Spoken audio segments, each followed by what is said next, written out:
Okay, so picture this. You need to remember everything, like everything. No iPhones, no notes, not even a scrap of paper to jot things down. That was life before writing.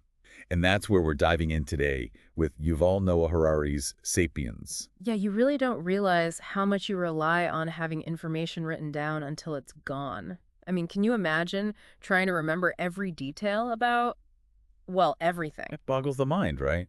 I mean, our brains are incredible, don't get me wrong. They've evolved to do some pretty wild stuff. Like what? Like knowing where to find water in the desert, remembering which plants are safe to eat, navigating the complex social dynamics of a tribe.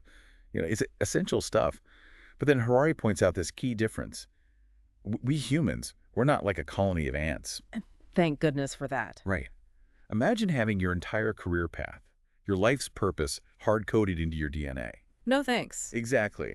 But it also begs the question, how do humans build and maintain complex societies without those ingrained instincts? Like, what's the difference between, say, a group of humans figuring out agriculture and a colony of ants building an anthill? From an information standpoint, I mean. Well, think about it this way. Ants operate on pure instinct. It's Right. all encoded in their genes, honed over millions of years. Humans, we're making things up as we go along. That's a good point. Hammurabi's Code, the U.S. Constitution, even the rules of your fantasy football league, these aren't biological programs. They're imagined orders that have to be communicated and preserved outside of our brains. And that's where writing comes in, right? Right. Because at some point, we hit a wall. Our brains could only hold and pass down so much information. Exactly. And that's what's so fascinating about this period in history. Picture Mesopotamia, around 3500 BC. Agriculture takes off, which leads to surplus, which leads to larger populations, more settlements, and suddenly you have cities, rulers, specialized labor. It's a data explosion. A data explosion. I love that. It's like the original big data problem. Exactly. And the Sumerians needed a system to manage it all, and that system was writing. But get this. Harari points out that the first recorded name in history, Kushim, belonged to an accountant. An accountant. Really? An accountant. Not a king, not a priest, not a poet, an accountant. Yeah. It really flips the script on what early writing was all about. Fascinating. So it wasn't about grand narratives or love letters, at least not initially. Early writing was about practicality, about managing the data overload that human memory just couldn't handle. It's like trying to run a modern corporation using only your memory. Total chaos. Utter chaos. And that example, it highlights a really crucial point.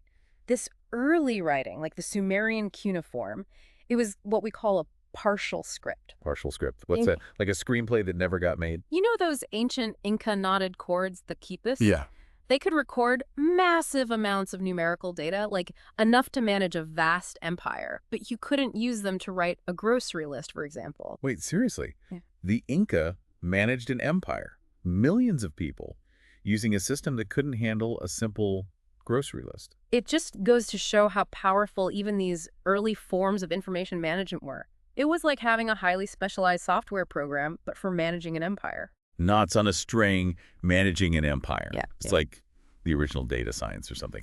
But I'm guessing this whole writing thing, it wasn't all sunshine and roses and perfectly organized empires, right? Right. What about the downsides? What happened as this whole data-driven system started to take hold? Well, one of the things Harari highlights is the rise of bureaucracy. More records, it meant more organization, more specialization too, and of course, more rule. Oh, I bet. Way more paperwork too, right? Oh, absolutely. In fact, there's this almost painful story Harari tells about a Mesopotamian student. The teachers would record all these little infractions on clay tablets. Like what Yeah. kind of stuff were they recording? Give us the ancient Mesopotamian school drama. Okay, so the student is getting in trouble for like showing up late, talking in class, oh, even for bad handwriting. They had a whole grading system for penmanship back then, and it's brutal. Yeah. But seriously, it makes you think, doesn't it? It's like a little window into how writing changed. Not just what we could record, but how we were expected to think and behave. Right. It's like this shift from a more fluid, memory-based way of thinking to this like rigid compartmentalization that you need for record-keeping systems. The student was being punished basically because they weren't adhering to the strict order that a written system demands.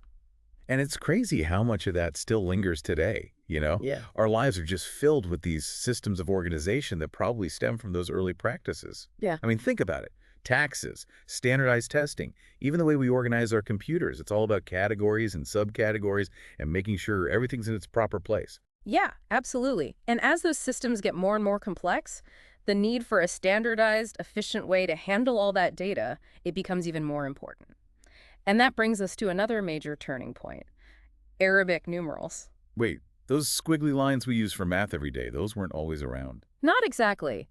Those numerals, along with the concept of zero, those were actually Indian inventions, although the Arabs get credit for, recognizing their genius and helping spread them throughout the world. Okay, so why was that such a big deal? What's so special about these numerals? Well, imagine trying to do, like, complex math, but using Roman numerals. Like, try multiplying MCMLX XC4B by DCC XCIX. It gets complicated quickly. Yeah, I'm already getting a headache just thinking about it.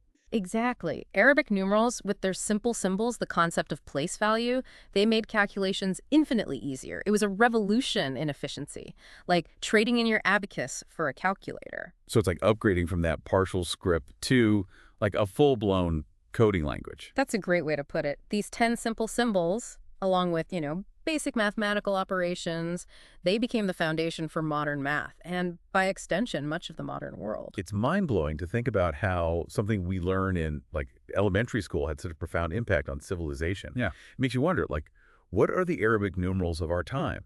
What seemingly simple innovation will future historians look back on and be like, yeah, that's when everything changed? It's a great question, isn't it? What we're seeing now with, the rise of artificial intelligence, the sheer volume of data being generated and processed every second, it's like we're entering a whole new era of information management.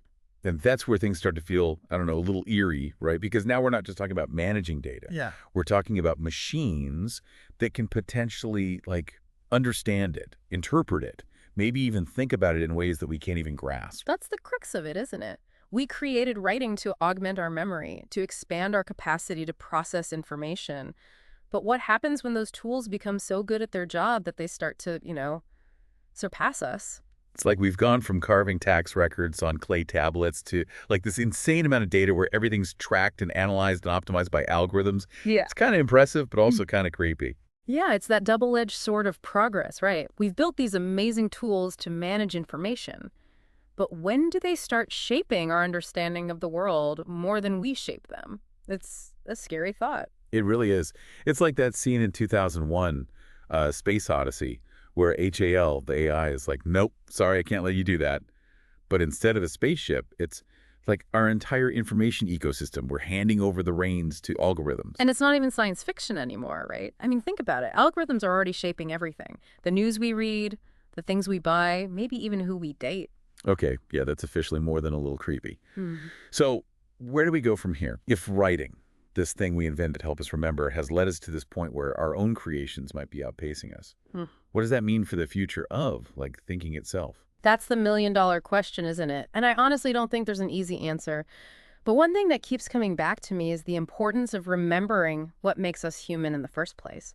We're not just information processors. We're capable of creativity, empathy, intuition, things that can't just be, like, quantified and coded. So it's not about rejecting technology, going back to living in caves and writing on the walls. It's about being more intentional about how we interact with all this information.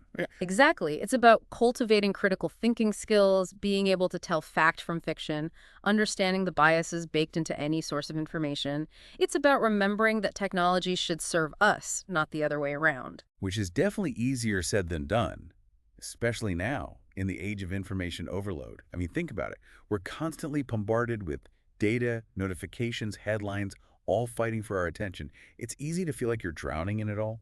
It's true, and that's why it's so important to be mindful of our information diets. Just like we choose what food to nourish our bodies, we need to be selective about the information we consume to nourish our minds. So maybe it's not just about how much we know, but how well we can filter and process the information that's coming at us. It's about being able to like step back from the constant flow of data and ask what's really important, what's true, and how does this connect to the bigger picture of who I am and what I value? That's a really great point. It's about taking ownership of our relationship with information rather than letting it control us. That's a powerful thought to wrap up on. And on that note, we'll leave you to ponder those big questions. Thanks for joining us for this deep dive into the history and future of writing. Until next time, keep those minds curious.